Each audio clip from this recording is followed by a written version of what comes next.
Hey guys, my name is Brian. Today I'm talking about the iPhone 17 event.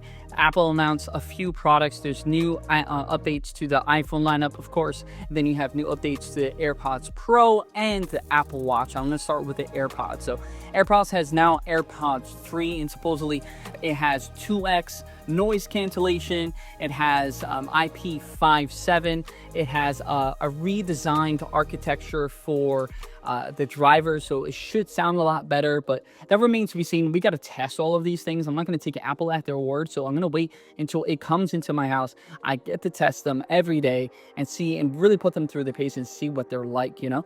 But IP67, it has a heart monitor as well, which is really cool. So you're able to work out with them, kind of skip the whole Apple Watch thing if that's really not your thing, and get all your metrics. It'll even connect to Fitness Plus, stuff like that. So if you really want to track your heart, kind of keep your weight, keep everything really light on you when you're going out for a run or something like that, then you can do that. And I think that's really cool. And it's probably a little bit more accurate when you have 2 points of monitoring instead of one. So you probably go out with your Apple Watch and your AirPods and get that accuracy that you really would want and need. For $250, yes, the price hasn't changed for the AirPods 3, AirPods Pro 3. I think IP57, which means it's water resistant and ring resistant, which is really good. So if you're working out and you get caught in the rain or something like that, you don't have to worry about it too much. I would still get Apple Care, but yeah, you shouldn't really have any issues there. Then you have the heart monitor, you have 2x better noise cancellation, and then you have a better driver. So they should sound a lot better. I think one of the more interesting features now, and again, I don't know if it's going to be out at the time of release, but Apple is saying that they're going to have Apple Intelligence built into AirPods, and it's going to allow you to have live translation. So if you're speaking to me in Spanish, I can hear it basically in English, which could be really cool. It could have some awkward kind of failures, maybe, like if you're really relying on that and it just doesn't go through.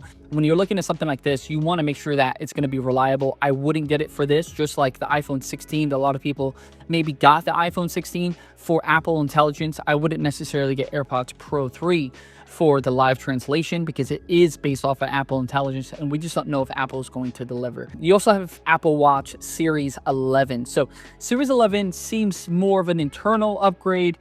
You can get 5G now, you can get better connections, you have better speed, better battery life, so 24-hour battery life.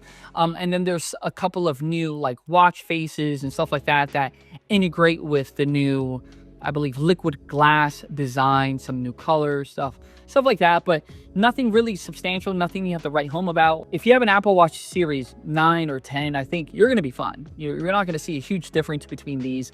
I believe one of the newer features, it's going to be able to track your hypertension and I believe sleeping. But all of this is software based, and Apple didn't at any point say that it was exclusive to Apple Watch 11 because all of it is software. So I don't see that necessarily being exclusive to Apple Watch 11. Again, that remains to be seen, but yeah, that's Apple Watch 11. You also have Apple Watch Ultra 3 and the new SE. Again, same thing, internal upgrades. With the Apple Watch Ultra, you're going to be able to have satellite connectivity, which is really cool, and it's free for the first 2 years that you own the watch. You also have 5G, and I think that's going to be really cool for Apple Watch 3. I don't think it's vital, especially if you have an Ultra already. But if you don't have an Ultra, then yeah, maybe this is the thing that gets you into an Ultra, because you really do want to go out there and get that satellite connectivity. You do want to have that 5G. You want to have that reliability if you do hiking and nature walks and all of that stuff. You want something that's reliable, and you're going to be able to send an SOS message or something like that out there. Yeah, you have that with the Ultra 3. But aside from that, there's really no differences. But then now we actually have the iPhone lineup. Now, this is the most interesting because you have the iPhone 17, which is basically the iPhone 16. It has a new updated selfie camera, which has a square sensor instead of a 4x3. Now, that's interesting because Apple can use now center stage on the iPhone, which is sort of cool. They're kind of just using the sensor to be able to crop in and out. You don't have to turn your phone sideways if you want a wide angle shot or anything like that. They also up I believe the aperture, so it should have better low light and resolution, which means that when you do crop into the sensor, you shouldn't see really any degradation in the quality of the image. Again, these are painted as features from Apple, but these are necessary in order to keep the same functionality of quality with the selfie camera. Everything else is pretty much the same. They're saying that they upgraded the glass to Ceramic Shield 2, which is 3 times, I believe, more resistant to scratching, which could be good if that's true because they scratch really easily. But aside from that, yeah, it's a little bit faster. If you have an iPhone 16 or 15 or even maybe a 14 and you're happy, I don't really see a reason why you should upgrade to the iPhone 17. Then you have the iPhone Air. iPhone Air is really interesting. So they thinned out the phone. They used some advanced technology to help the density of the battery, and they shoved a lot of the components to the top of the phone. So now it has this bar. It has one single camera, and it has ceramic shield on the front and the back, and it's made of titanium, so it wouldn't bend as easily because the phone is incredibly thin, and it's shiny. And I think it looks really good. It also has the A19 Pro in it, which is the same chip that's in the Pro lineup. I think this is going to be the most popular iPhone. It obviously looks really great. The colors are really amazing. And the single camera lens, I think, is kind of genius. It helps with lowering the cost, and most people just use one lens anyway. They're not really swapping to a telephoto. They're not really swapping to a super wide angle. You're going to see that with people who actually enjoy taking photos or video, but you're not going to see that for the everyday person. They normally just click and go. So Apple's using the same sort of technique that they're using for the selfie camera on the iPhone 17 for the back of the camera on the iPhone Air. So you're going to be able to crop in. They say, oh, you have 4 lenses. It's one lens, but they're cropping in different ways to kind of simulate lenses. But if the lens is good enough and the aperture is good enough, the low light is good enough, the resolution is good enough, you shouldn't see a big difference between that and a dedicated lens like on the iPhone 17 Pro. So like I said, I think this aesthetically looks really, really good. It's gonna be really light. I think people are gonna love it in their bags, their purses, their pockets, wherever you carry a phone. They're gonna absolutely love it because it's so light and it's so efficient. It's a big screen. It's the latest and greatest. So I really predict that this is gonna be super popular.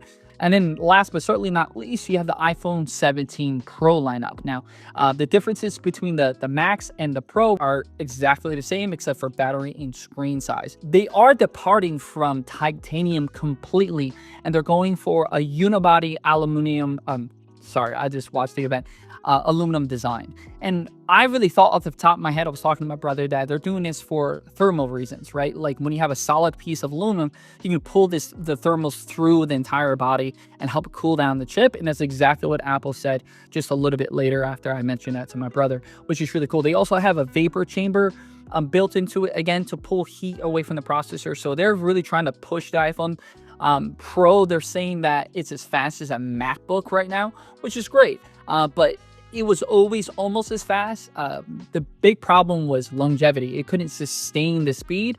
And I think that's why Apple, with the vapor chamber and the aluminum design, they're trying to pull heat away from it so that you can do these things much longer. Aside from that, the design is aesthetically is very different. And it has ceramic shield or glass, right, on the front and the back this time. On the back, it also is carrying that visor over a little bit to create more room for the components. It has 3 lenses, all of them 48 megapixels, which is really good. Super low light. The camera's supposed to be way better at low light, better at color reproduction, better at resolution. So you're gonna have consistency at resolution. I wouldn't be surprised if there's a 4K or 6K option in there. They could probably go there if they really wanted to. But aside from that, you have the A19 Pro, which is just really highly performant chip. But again, that's no different from the Air. The Air is going to be just as fast, but it won't be as fast for as long. So those are the differences. The Pro looks like it's really geared toward content creators. So it's geared toward people who are actually going to film things. Apple's really solidifying that the iPhone 17 Pro lineup really is for pros. I think a lot of people who previously bought a Pro is going to get an Air now, because they're basically going to do the same thing. Visually, it's going to be very distinct. It's going to look very different. But I think as far as functionally and what you're going to experience every day, it's not going to be a big difference. For the everyday person who's thinking to themselves, man, I want a better camera. If you're shooting every day, You know, you're going out and you just go to the park, or you're hanging out with friends in a bar or whatever, the iPhone 17 is going to be fine. The iPhone 17 Air is going to be fine as well. You don't need a Pro for that kind of stuff. So let me know what you guys think about the updates to iPhone and AirPods and Apple Watch, and whether you plan to pick one up, whether you're excited, whether you think Apple's still at the top of their game. I don't necessarily think so, but let me know what you guys think in the comments below. My name is Brian. I'll see you guys right here next time on the End User, and don't forget to subscribe. Peace.